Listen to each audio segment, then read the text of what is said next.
Bismillah, alhamdulillah, wassalatu wassalamu ala rasulillah Sayyidina Muhammadin ibn Abdillah wa ala alihi wa sahbihi wa mawala. La hawla wa la quwwata illa billah. Amma ba'du, hadiratul mukarramin, para alim, para asatidz asatidzah, segenap para jamaah salat isya dan tarawih yang dimuliakan oleh Allah. Syukur kehadirat Allah Subhanahu wa taala di qaulina alhamdulillahi rabbil alamin atas segala nikmat dan karunia-Nya sehingga kita bisa melaksanakan salat isya dan tarawih dalam keadaan sehat walafiat. Salawat serta salam semoga selalu terlimpahkan kepada junjungan kita Nabi Agung Nabi Muhammad sallallahu alaihi wasallam di qaulina Allahumma shalli ala sayyidina Muhammad wa ala ali sayyidina Muhammad. Hadirin yang dimuliakan oleh Allah, untuk tema pada malam hari ini yakni apakah mandi untuk menyegarkan badan di bulan Ramadan itu diperbolehkan. Pada bulan Ramadan di akhir yang saat ini tentu banyak target yang harus diselesaikan sebelum liburan atau sebelum menjelang hari raya. Biasanya yang di rumah bersih-bersih mulai dari pagi sampai siang tentu membutuhkan tenaga yang banyak, ataupun yang lagi ngebut karena menjelang hari raya di jalan-jalan yang mau diperbaiki dan membutuhkan tenaga yang banyak. Ketika kita merasa gerah, kita merasa panas atas cuaca, maka kondisi yang semacam ini perlu untuk kita istirahatkan. Apapun yang kita laksanakan boleh, tapi jangan sampai menyakiti anggota tubuh. Rasulullah saja memberikan syariat itu kan dipermudah, sehingga ketika kita mandi itu bagian daripada untuk menyehatkan, fungsi daripada mandi adalah menyehatkan atau membuat segar fisik atau badan. Yang kedua adalah menghilangkan kotoran, debu, dan yang ketiga adalah untuk menghilangkan rasa gerah atau panas. Mandi merupakan aktivitas keseharian kita, dan ini adalah perintah. Baik perintah ini adalah wajib maupun perintah itu adalah sunnah. Ketika mandi wajib, maka berarti mandi itu merupakan bagian daripada aktivitas yang wajib.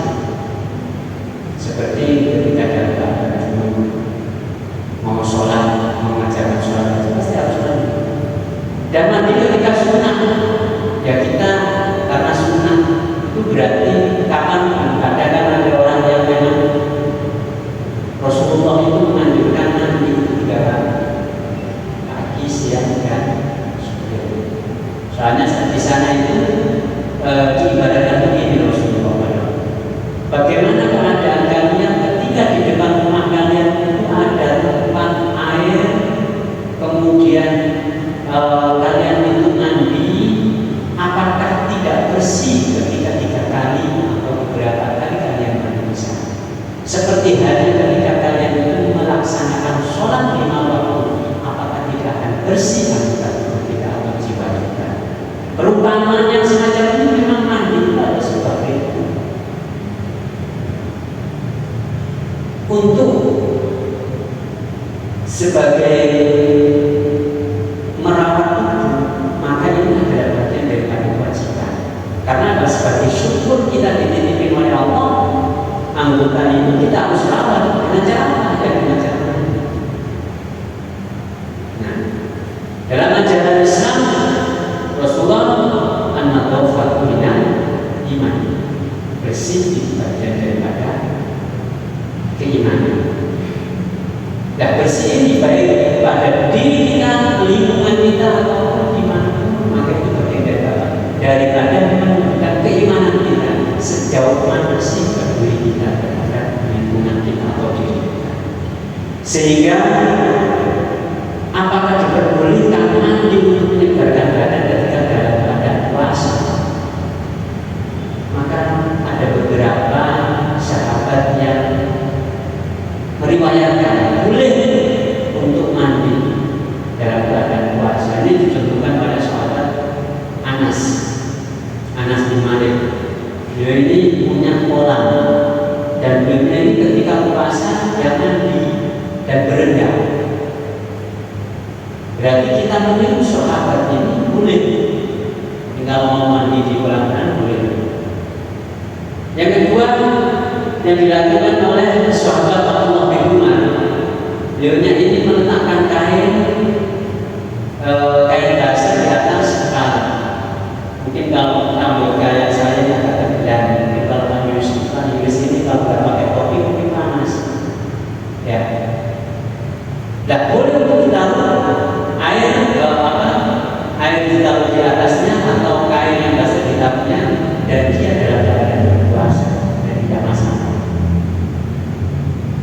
Kemudian Rasulullah juga pernah mandi di siang hari dan juga keramas.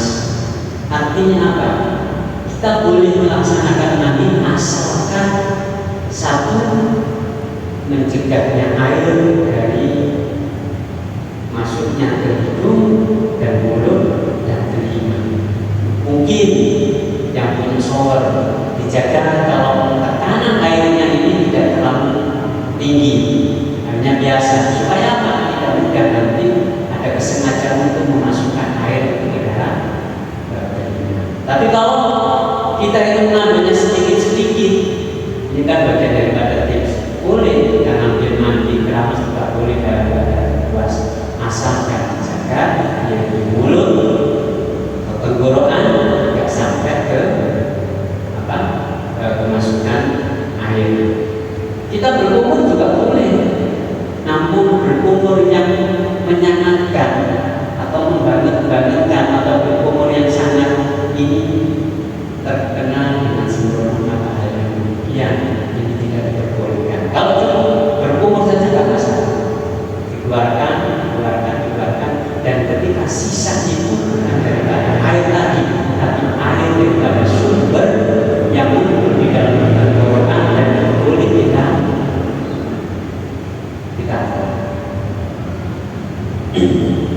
seperti keadaan kita berpuasa kemudian menelan ludah di tenggorokan ini yang memang sumbernya dari situ tak bisa, asalkan tidak bercampur dengan darah. Maksudnya apa? Ketika gusi itu mengeluarkan darah, ketika kita mengeluarkan darah kemudian mengeluarkan ludah dan ditelan. Pada intinya segala sesuatu untuk menyehatkan badan supaya kita tetap bisa melaksanakan sholat, kita bisa melaksanakan ibadah puasa karena aktivitas yang di akhir-akhir ini memang cukup padat.